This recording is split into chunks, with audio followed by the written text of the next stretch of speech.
find such a love at our age. Whoever thought we could dance? Welcome to Couples Therapy in 7 Words. I'm your co-host, Judy Alexander, and I'm here with my husband, Dr. Bruce Chalmer. Hello, Judy. Hello, viewers and listeners. Judy, what is our provocative topic for today? That no good cheating jerk was doing the best he could? Huh? Yeah. Now, where did that title come from? Well, we'll talk about that in a little while. Let's do our little preface, which actually is going to be rather relevant to what we're talking about today. Okay. Let's talk about some of the books we've produced between the two of us here. Okay. What should we talk about first? Well, since we're talking about that no good cheating, lying, scummy jerk. That guy. Betrayed somebody. Why don't we talk about your book on betrayal and forgiveness? And here it comes now. How to navigate the turmoil and learn to trust again. Yes, and really a lot of the topic we're going to be talking about is stuff that is covered in that book. And just as for people who are just tuned into this and wondering, do you want to stay with us? Hey, stay with us. What I'm going to be talking about is some of the reactions. You know, that title comes from some of the reactions I've heard from people talking about this. Mm-hmm. We've been posting all kinds of videos and clips and things like that about this, and it's generated some really interesting responses. And that particular one I sort of anticipated in the book. So we'll get around to that. What else have we got to talk about before we do that? Let's see. We have your previous book. It's not about communication. Why everything you know about couples therapy is wrong. Yes, indeed. And that, I actually posted a clip just recently. Here we are recording this right in the heart of big-time political season, in the midst of a presidential campaign here in the United States that is unbelievably close according to the polls and unbelievably polarized according to everybody who looks at it, and tribal and Gewalt. And that book about It's Not About Communication addresses the issue of ideologies versus ideas, and I highly recommend it during political season. That might come up in our conversation. It You just never might. know. And what else have we got here? The book that started the podcast, Reigniting the Spark, Why Stable Relationships Lose Intimacy and How to Get It Back. Yeah, absolutely. And that's the book that really introduced the 7 words of our podcast. And Judy, tell folks, what are the 7 words? As you can see on this merch mug that's available at our website, ctn7.com. Be kind, don't panic, and have faith. Those are the 7 words. And that book, Reigniting the Spark, is organized around those 7 words. In fact, the working title for it was Couples Therapy in 7 Words. Right. We ended up not using that for the book, but we are using it for our podcast. Yes. And there's another book we should tell folks about. Okay, well, this one isn't necessarily... well, it's not in the same vein as your books, which are more advice. This is more enjoy it, either with yourself or with a partner or more than one partner. It's called The Blue Tent, Erotic Tales from the Bible by my alter ego, Larry Zilber. And it takes 10 biblical tales that if you are somewhat familiar with the Bible, you might have heard of these characters, Adam and Eve, Sarah and Abraham, Isaac and Rebekah, Jacob, Leah, Joseph, David and Jonathan, David, Michal, and Bathsheba. Anyway, and it fills in all the sexual details of what they were doing when it says, and he knew her. Well, we just have a few extra details of how he Quite a knew few her. extra. The one thing I would add to your beautiful description there is simply that, especially that book, Reigniting the Spark. You want to reignite the spark, and if you can handle it, frankly, that's what I would say. If you can handle it, a lot of folks seeing this and hearing this might be sort of shaken by the prospect of erotica, even. And I'm saying, if you can handle it, erotica can be a beautiful addition to a couple relationship. And if you can't, that's worth looking at. That very fact is worth looking at. And of course, one of the ways to figure that out is give it a try. Give it a try. Happens. It's available in paperback, on audio, and Kindle version, so you can even read it in the dark to Absolutely. each That's to each right. other. I recommend reading it to each other. Yes, Or if you don't have an each other, alone is pretty good reading too. it alone is pretty good too. Absolutely, yes. So, Judy, let's talk about our topic today. Let's talk about that no good cheating jerk was doing the best he could. Was he really doing the best he could? Yeah, well, so let me put this in context. Okay. Because I write about this in my book, Betrayal and Forgiveness. So, what is the idea of doing the best he could? Where does that come from? Well, we better back up a little bit and talk about the whole notion of forgiveness. You know, the main title of the book, Betrayal and Forgiveness. Betrayal is when somebody betrays you, and you can probably fill in your own ideas about what that means. It's Right, not. and we're not talking about he forgot to pick up the rice when he was going to the grocery That's store. right. Though I have met people Yeah. whose relationship is such a mess that constitutes a betrayal. In other words, it feels like, oh, there you go again, not respecting me, not listening to me. You know what I mean? And it's bordering right on that sense of, it's not merely that, oh, you forgot something. Well, if that was it, then they're in big trouble. Exactly, but Big, I have big met trouble. such couples, right? That's why they're consulting a well, therapist. I don't know if I would consider that a betrayal. Well, I hope you wouldn't, because we're not in big trouble. No, but see, that's what I'm saying. It's kind of an indicator. Yes, clearly. Yes. By betrayal, But I it's don't just- mean it's- forgetting the Right. rice. One more thing that he does that is irking my day, because he knew I was making a rice pilaf for dinner, and without the rice, I don't have a dinner. So there you go again. And again, it's the there you go again. It's Yeah. exactly that. There you go again is one of those phrases that is sort of death to a relationship, because it means there's this overriding narrative of failure. Yeah. And oh, here's another example, and then it fits in there. You know, so when somebody's considering, forgetting to get something at the grocery store as betrayal, they're already in big trouble. Absolutely. But much more often when we say betrayal, we're talking about stuff that is pretty unambiguous. Oh, betrayal. yeah. Like cheating. Yes, exactly. Or Cheating and absconding monogamous. with funds. Yep. Or omitting some really important information that your spouse might need, like I don't know. I can't even think of something. Well, the offhand. one frequent one that has come up, and of course I have a whole section in the book about, or a example couple in the book about this, is the guy doesn't mention to his wife for 25 years that he cross dresses. Yeah. And Oh, yeah, she catches him. Right. Or somebody doesn't mention that, oh, by the way, they're gay or they're bi or something, something that is significant in how the other person would tend to view them, especially in terms of their sexual relationship. Right. And so that, leaving out big significant information Yeah. can exactly, can be that very Or kind of having thing. a trust fund, and when the spouse thinks that he's going away on a weekend with the boys, he's down in Acapulco partying it up like Yeah, like it's exactly. 1999. Or when the spouse thinks he's at work, and he actually isn't at work, he doesn't have a job because he has a trust fund, but he has neglected to mention that. We've heard those very Yeah, we read stories.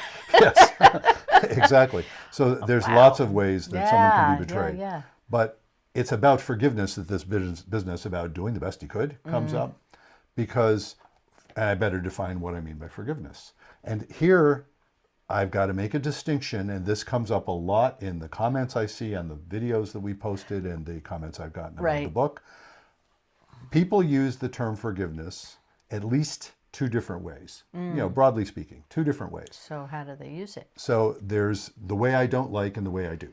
I'm going to start with the way I don't like. Okay. And I say the way I don't like. It's a perfectly common, usage of the word forgiveness. There was a really interesting comment on one of our videos I really liked, which was someone saying, okay, the way you're using forgiveness sounds more like acceptance. And this person's comment, it was really interesting, but he was saying, I'm kind of collecting different ways people use this because I'm wrestling with this, which I thought was an interesting comment. So, yeah, the way I don't like is a very common way. When somebody says, I forgive you, what they mean is, let's restore our relationship back to where it was. You deserve forgiveness. You've expressed whatever remorse I need you to express. I think I can trust you again. And I can look at what you did and, more or less let it go. And that's what I mean by forgive. So in other words, the way people often use forgiveness, they're referring to the relationship they have with the person who hurt them. They're saying, we can fix it. Right. I forgive you, that means we can fix the relationship. Perfectly common way of using it, right? I'm not arguing with I'm not trying to be prescriptive. Right. Do you know what I mean? Let bygones be bygones. Exactly. Understandable We can use of the move term, on. it's fine. I don't like it. Ah, Now, why don't I like it? I don't know. Why don't you? Why don't I like it? Let me give the alternative version. Okay. That, again, I didn't make this one up either. Often, also maybe less commonly used, but it is, you hear this, especially like in recovery circles, people will Right. describe this, Anne Lamott, the novelist, everybody loves to quote. She has a lovely sort of little saying about what it is if you don't forgive somebody that really expresses what we're talking about. She says, to not forgive someone is like drinking rat poison and waiting for the rat to die. In other words, what she's saying is forgiveness, and this is the way I like to use the term, forgiveness isn't about the other person at all. Right. Forgiveness is about getting the poison out of you. Yeah. In other words, forgiveness is when you let go of the preoccupation. That's the way I talk about it.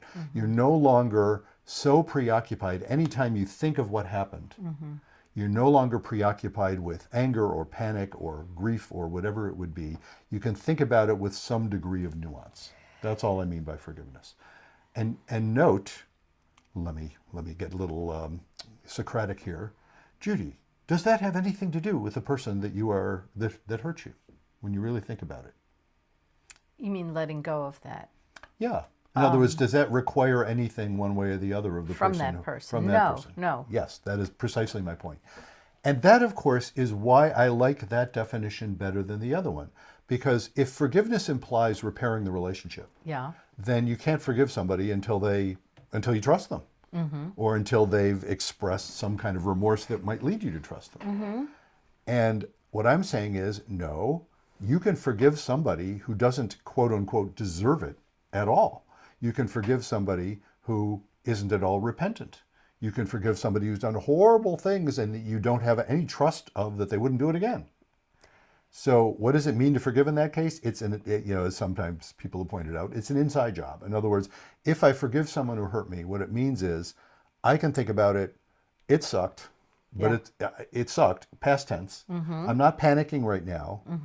I'm not sure I can trust the person yet. I haven't done that work perhaps, but I'm no longer in shock. I'm no longer preoccupied with, oh my God, it sends me into a horrible feeling the way it does early on, when you're Or in carrying shock. all that anger around. Exactly. I know so many people, usually people that were more so in my parents' generation, that Yeah. just wore it like a badge of honor that they were going to hate that person till the day he or she died Yeah. because of all the wrongs that they did to Yeah. me.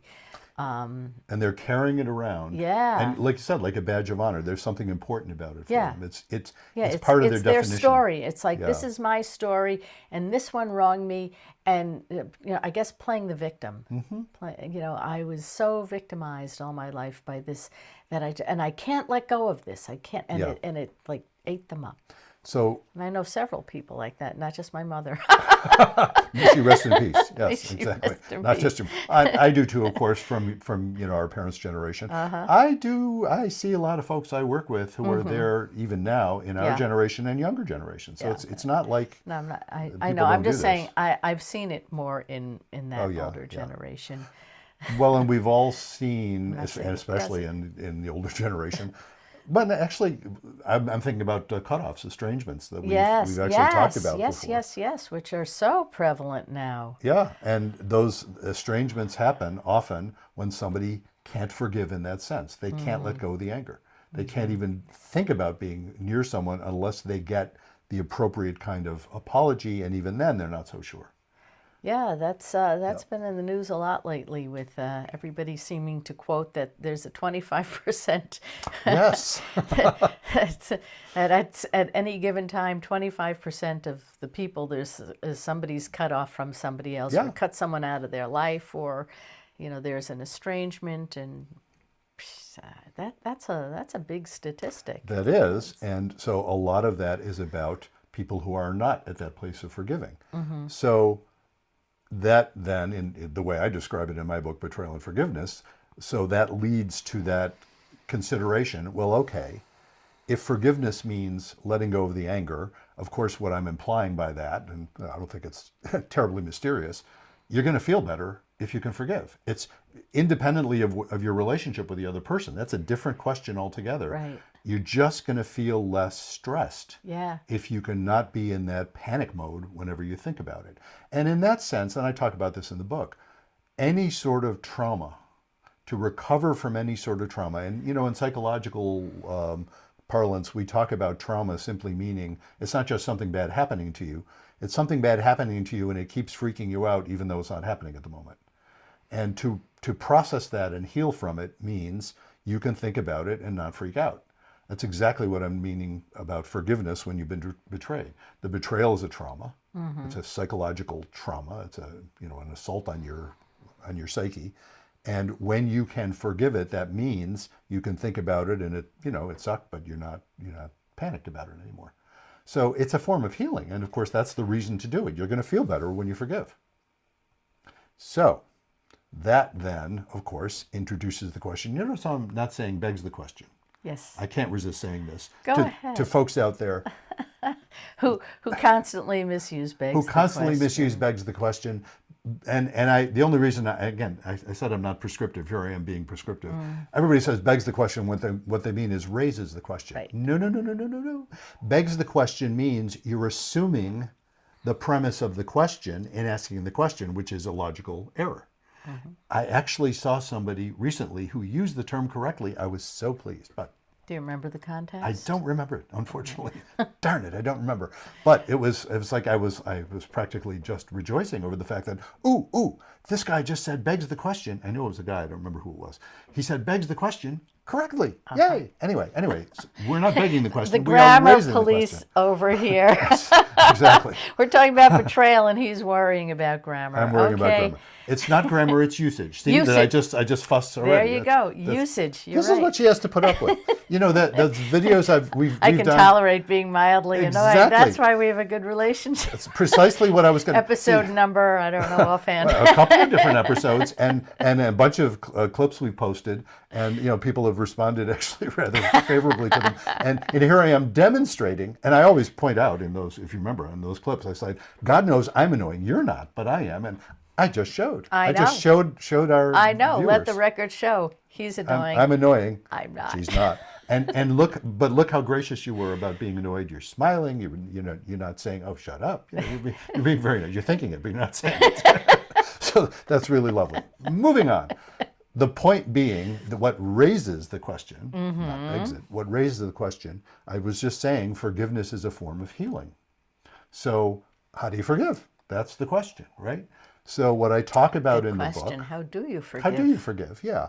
Now, it's a process, right? That's a very therapist-like thing to say, right? It's a process. Well, it is a process because it's not going to happen automatically. Absolutely. And you're not going to wake up one morning and say, "Ooh, Yeah. I forgive." Yeah, for the very reason that any sort of trauma, there is a process of healing because the reactions you're having aren't unhealthy. Right. They're not crazy.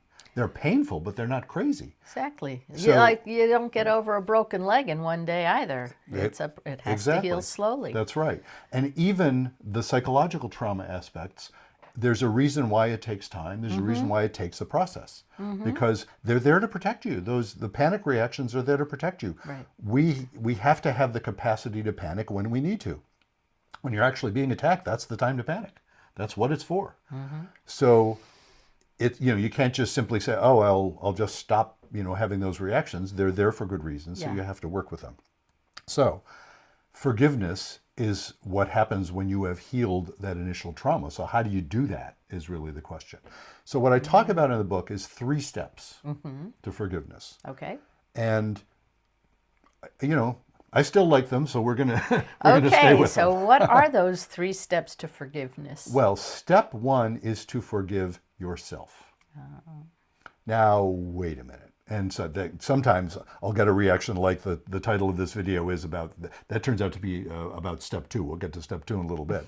But step 1, some people say, "Why don't I forgive myself?" Yeah, what did I do? I didn't do anything. I'm the Exactly, one that got right. crapped on. Yeah. And look, if that's where you are, great. But very, very, very often, and even folks who are saying that, there's this little piece inside that is often saying, "Damn it, I should have guessed it," or I saw the signs and I ignored them. Yeah. Or, so many red flags, and my friends were even warning me. Why didn't I listen? Yeah. All of that sort of stuff. Totally understandable.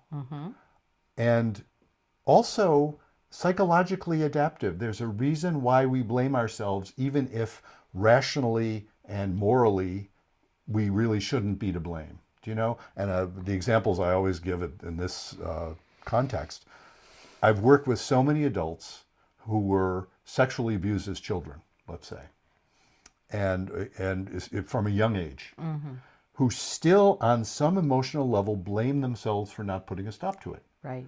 And it's so ironic, you know. I've heard lots of stories of people, whether it's sexual or physical or whatever, some kind of abuse, where they're abused up until the time they get to some usually teenage age, you know. And when it's physical abuse, it's often so.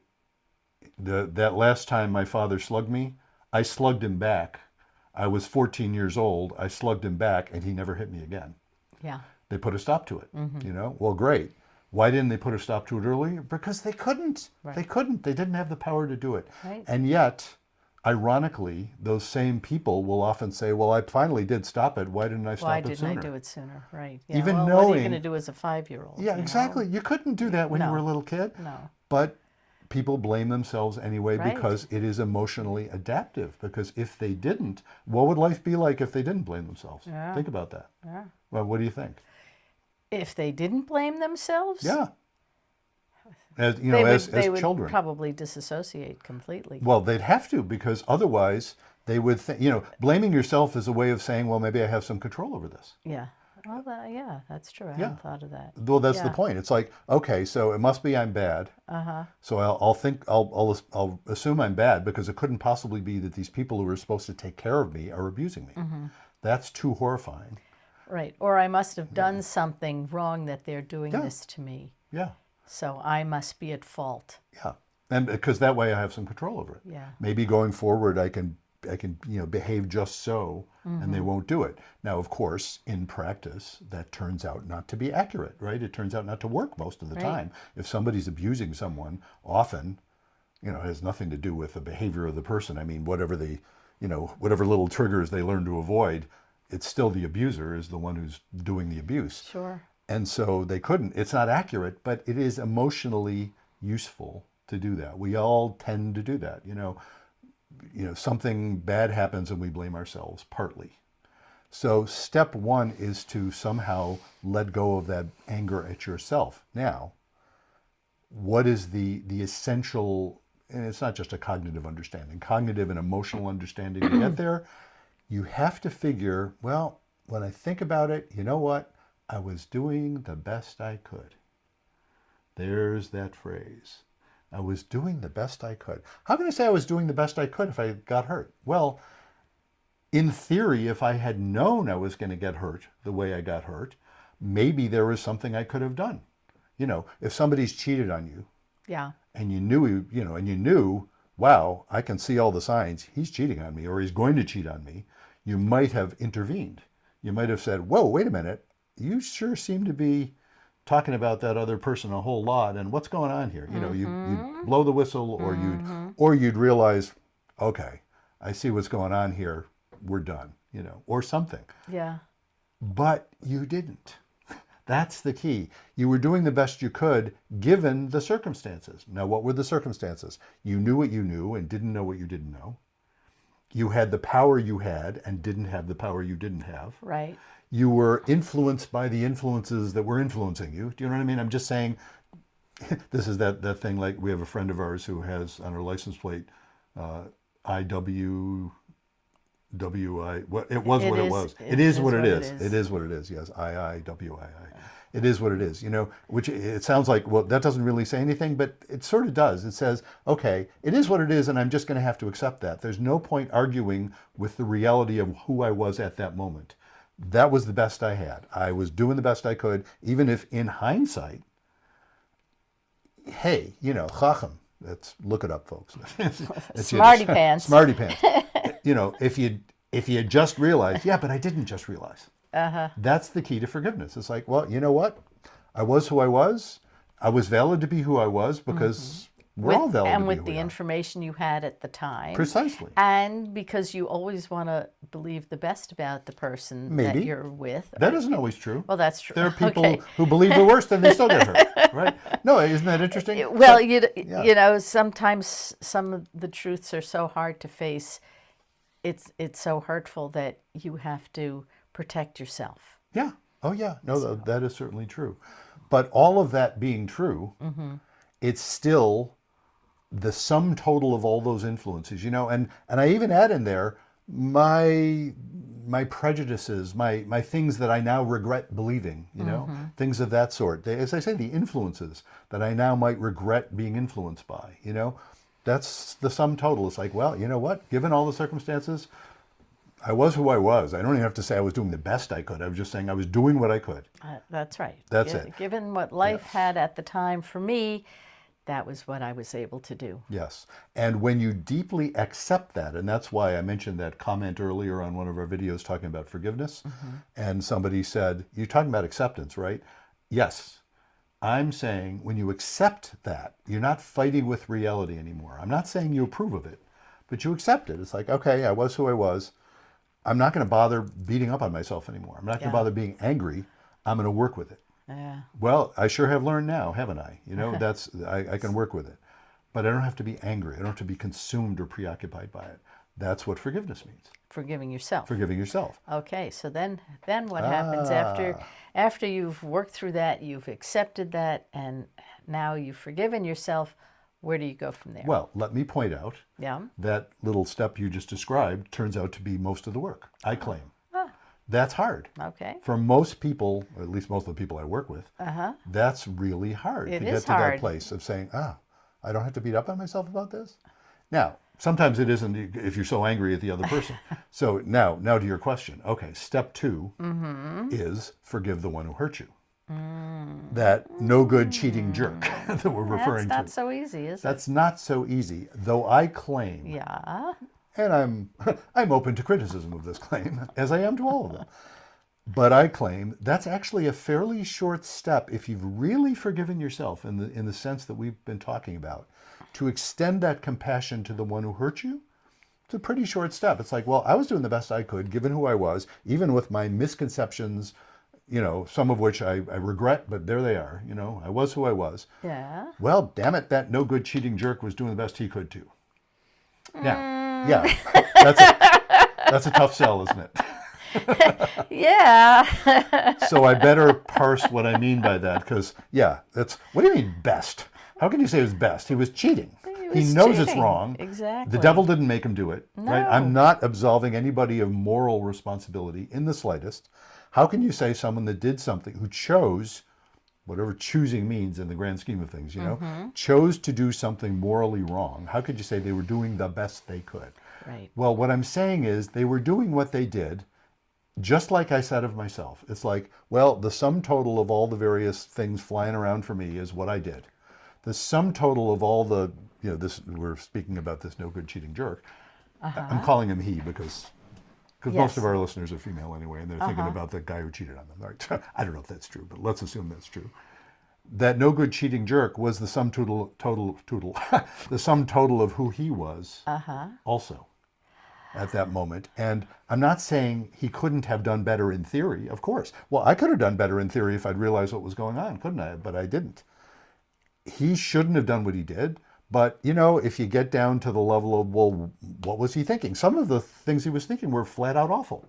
Right. He was thinking, oh, I deserve this. Or he was thinking, oh, she doesn't understand me anyway. All the thoughts that the folks who study infidelity will often trace the sequence of understandings that lead somebody to cheat. And when you do that, it's like, oh, but don't think that, but yeah, he was thinking that. And he wasn't crazy to be thinking that. I'm not saying it's right. I'm not absolving him.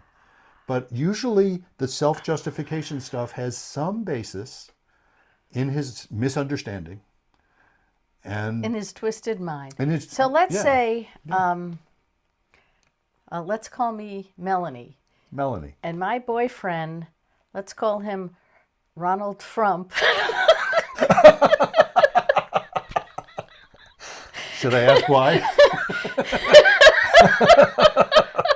I think we may be referring to someone. Argument's sake.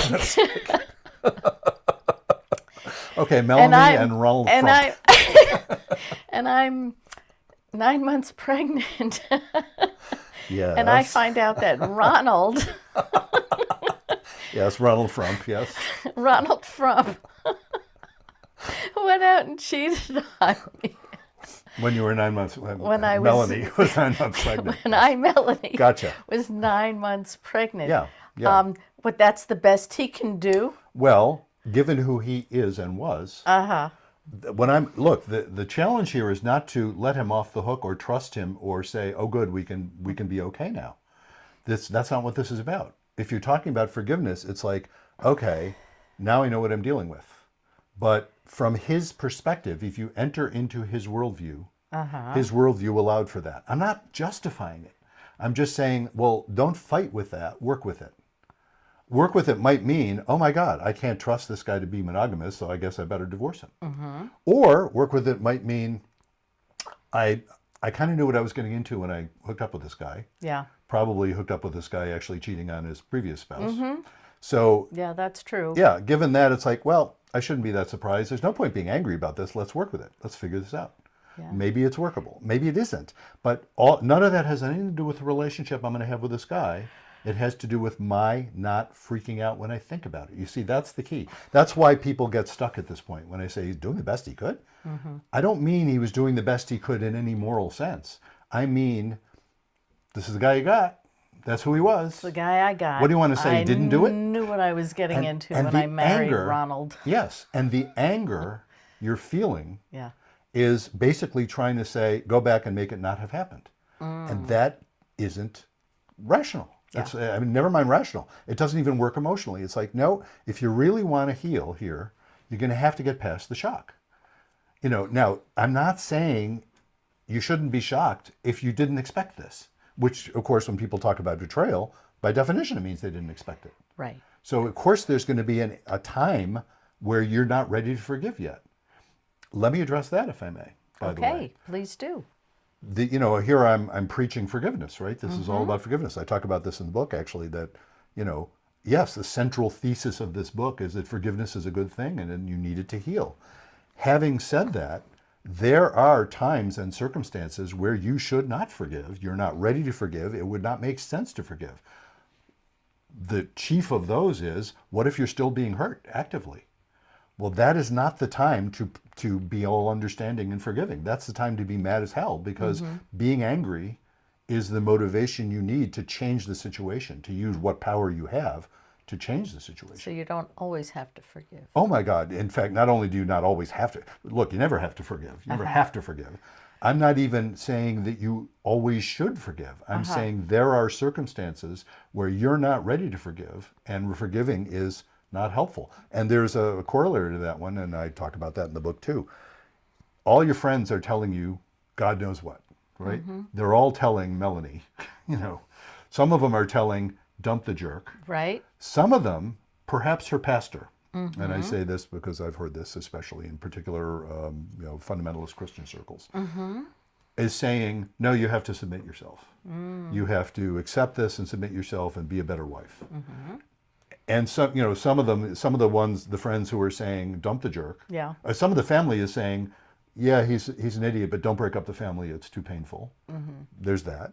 Some of the friends are saying, are you kidding? Go on social media and you know, hang him or abuse him back or, you know, whatever. Or cheat on him. Or cheat on him. Yes. There's no end of advice you're getting. Right. Or, you know, your lawyer's saying, hang in there, you'll get a better settlement. Right. That might be useful advice, by the way.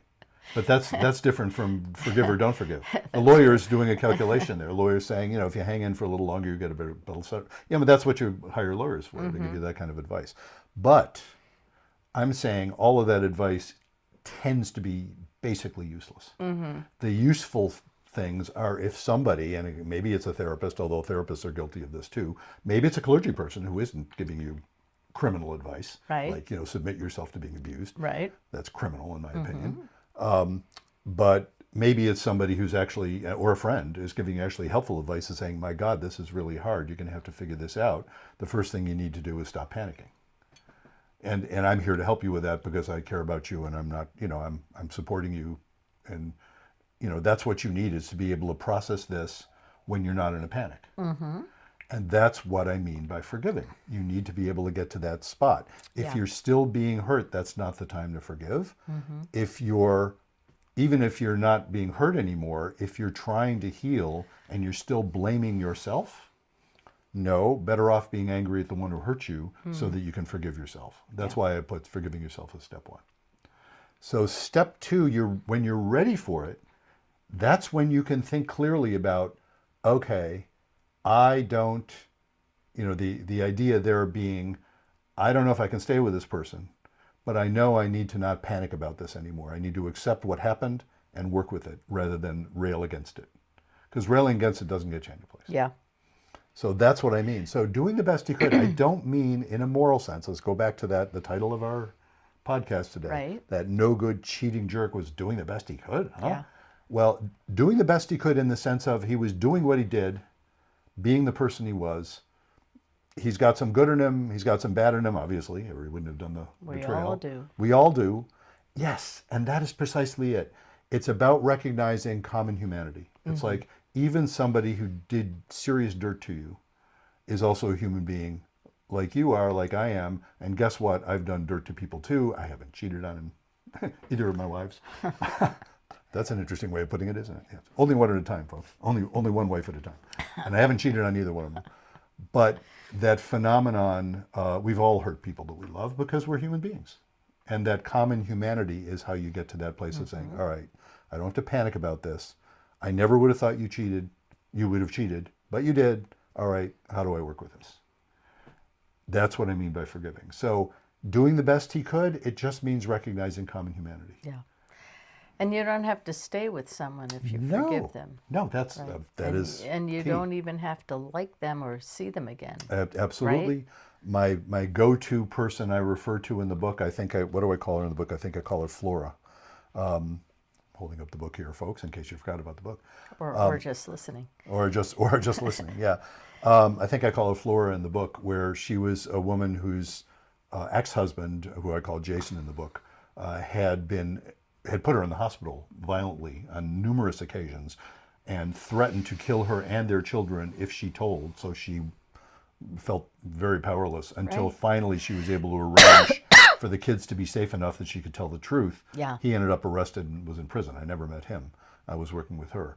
She had found a way to forgive him at the same time that she maintained a restraining order and actually kept a gun by her bed, which she would be willing to use if he showed up, because she had no illusions about whether he would be at all safe. Wow. And he had threatened to come and kill her. Yeah. I mean, that's, so, she forgave a guy that she was willing to kill if she had to. So it's not like it has anything to do with restoring a relationship. She never wanted to see him again, but she was able to think clearly about it. And she, her understanding of him kind of basically devolved to either he's an irredeemable jerk, Yeah. and or he was crazy. Either one, but Could be both. could be both. And in any case, she had no interest in any sort of relationship with him going forward, but she wasn't mad at him anymore.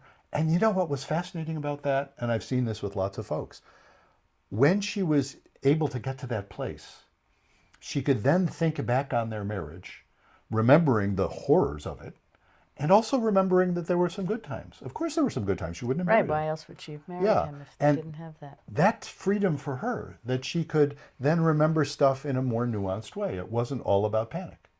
It's like, oh my God, I wish I'd seen that coming and I never would have married him, but okay. They had a couple of kids together, and she was glad of that. And, it gives you a view of life which is less panicked. That's the whole point. Yeah. So all of that by way of saying, yeah, that no good cheating jerk was doing the best he could, in a sense. Now, I want to talk about step 3. Yes. Step 3. Because steps 1 and step 2. Forgive yourself. Forgive the one who betrayer. hurt you. Yes. I claim that's not completely adequate, because you can be at that place of saying, all right, I was doing the best I could. That no good cheating jerk, you know what? He was doing what he was doing. I guess that was the best he could come up with at that moment. I wish he'd done better, but I can let go of my anger. But damn it, why does stuff like this have to happen? How do we live in a world that presents such awful things that happen? Here I am tempted to reveal a little bit about what our family has been going through of late, because I think this totally applies here. Is that okay with you? That's if I fine do with that? me. So my son, your stepson, Eli, was involved in a climbing accident that has resulted in very, very severe brain injury. And as of the moment that we're recording this, he's still in a coma 3 weeks later, over 3 weeks after the accident. And we are scared shitless. I'll speak for, I think I can speak for both of us. And we've gone through the shock phase, and we're praying and we're hoping, and I hope everybody hearing this will join us in that, because it's horrifying. And we're hoping he will come out of this and make recovery, but we don't even know. That's where we're at. That's the unknown. And, I have commented on this. Like, I don't know who to be angry at. I'm certainly not angry at him. Mm-hmm. He's one of the sweetest people on this earth, by the way. Just as if that shouldn't make a difference, but it does. Yes, but it wasn't through his negligence. And it was through no negligence of his part. He was in a training exercise in rock climbing, where they were actually training to fall safely. Mm-hmm. And he didn't fall. It was a freak accident that, the sort of thing that just almost never happens. A boulder came out and fell down and hit him in the head. And that's what happened. And so who do we be angry at? And, for a while I was saying, well, I'm sort of angry at climbing, except that he loved climbing. Yeah. Lots of people do. He derived great joy from it. What am I supposed to argue with that? So who have I got to be angry at? God. God, of course. And I don't know what to do with that. Right. The one thing I have faith in. Is God sitting there controlling every little thing that happens on earth? Of course not. That is not my But view still, of the world. you got to be angry at something. You got to put all that anger somewhere. So what do I mean by the need to forgive God? So have we been betrayed by this? There's no human that has betrayed us in this, but God has. It's like, or nature. How this child. I'm going to get a little emotional here. This child of ours did not deserve to be hurt this way in any moral sense, obviously. Nobody does, really. Mm-hmm. And we didn't deserve to be hurt like this. It's like nobody's being punished here. Mm-hmm. How can we live in a world where a lovely person gets hurt this way and his whole family gets hurt this way? And how do we live in a world where we can't stop that sort of thing from happening? Yeah. And my God, it's not like we're the only people on earth being hurt right now, are we? No, of course not. So there's so much suffering all over. Yeah. How do you live in a world where we have this concept of God as good? We have this concept of, as having some sort of control over what we do. If we do well, won't we be rewarded with some kind of good life? Yes. You'd like to think so, but it doesn't always work out that way. It doesn't always work out that way. And so forgiving God is what has to happen when you've been betrayed. That's the third step. It's like, okay, how can I accept the existence of this kind of pain in the world and still think of the world as being worth living in? Mm-hmm. And that's what I call faith.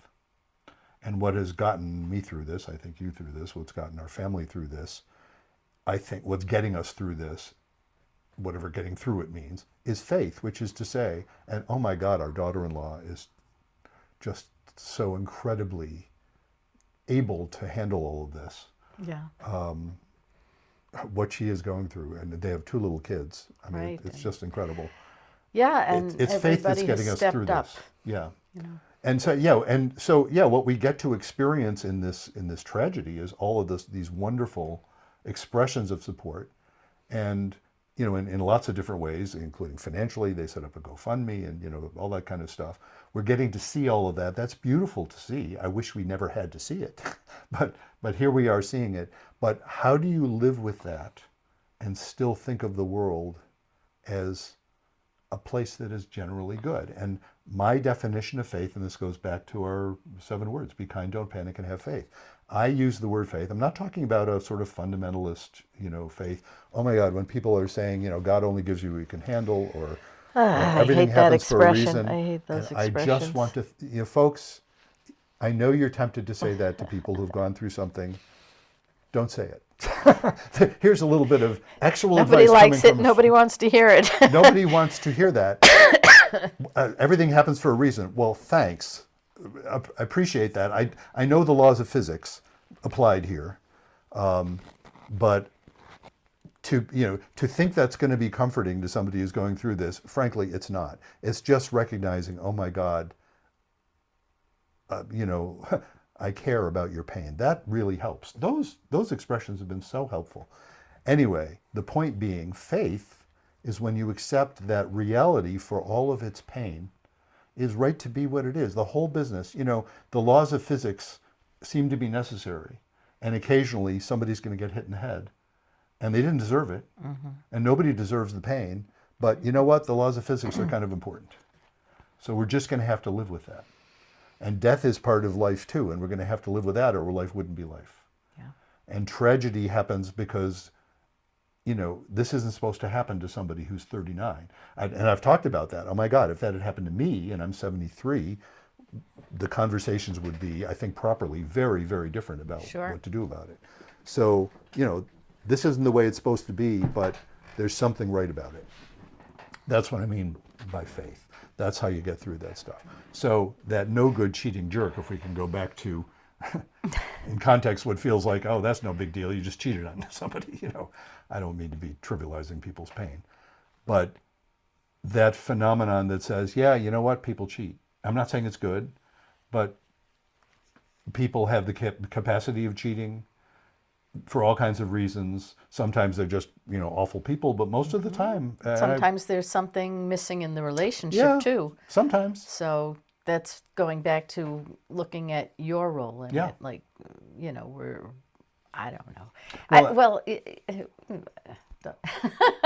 don't get you started. No, let me get you started. Go ahead. Well, I know that it happens, but I would like to think that if it got to such a point where you're so angry that you wanted to go out, I can only speak for me, that if my relationship was so damaged that I wanted to seek a relationship elsewhere, that I would either talk to my spouse about it and say, this isn't working and I want out, or something has to change or I'm going to be finding myself another partner.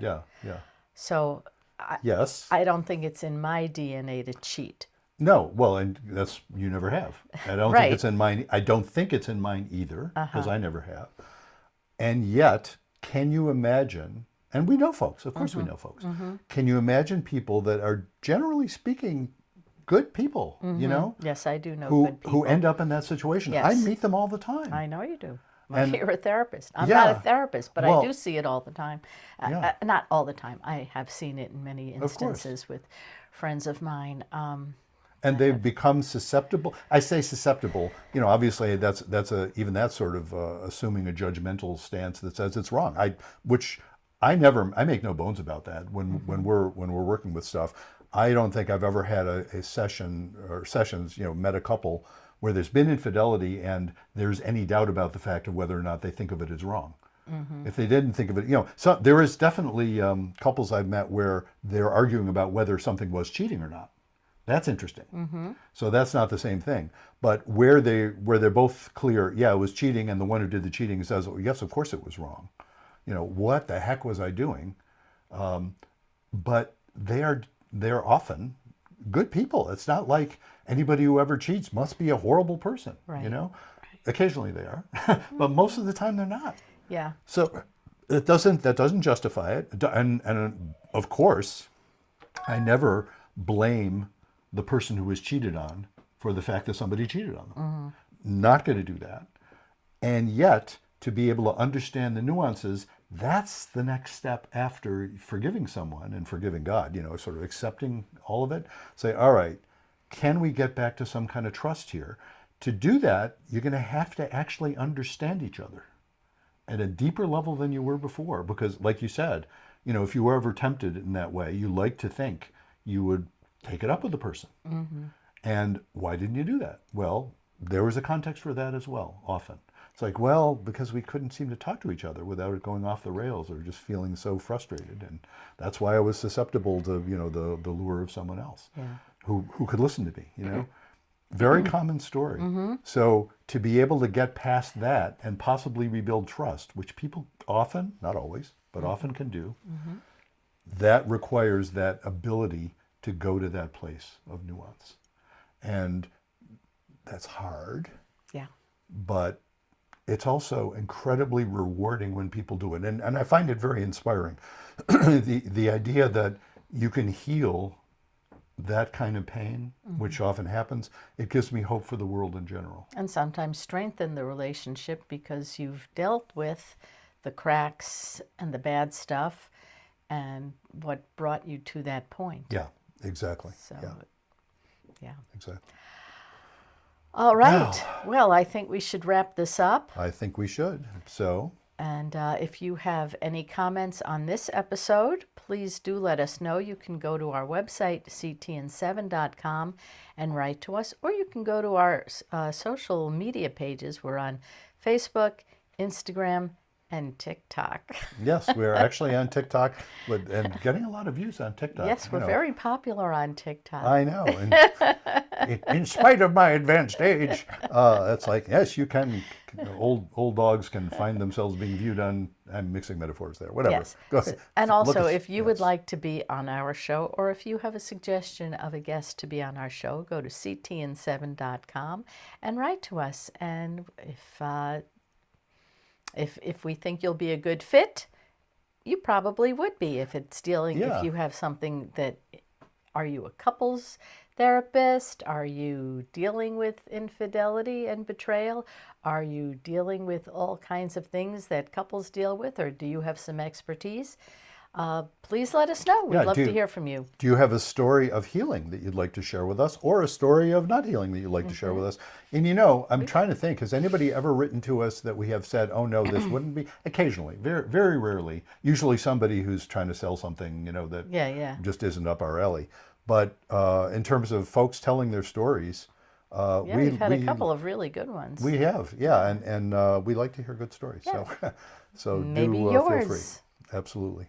Also, that book that we keep talking about here, Betrayal and Forgiveness, go out and buy it. You can get it at Amazon. I'm kind of pushing the Amazon just because that increases the visibility the more the sales there are. Oh yeah, if you watch this long, you'll be amenable to this. I really want more reviews too. I really would appreciate more reviews on Amazon. Yeah, me too. Yes, and also the Blue Tent. The Blue Tent could use more reviews. Yes, exactly. It's got a lot. It's got a few, and they're all 5 stars, so they're all good. It's Yep. really good book, but it could use some more reviews. Absolutely. And so until next time, Remember, be kind don't panic. and have faith.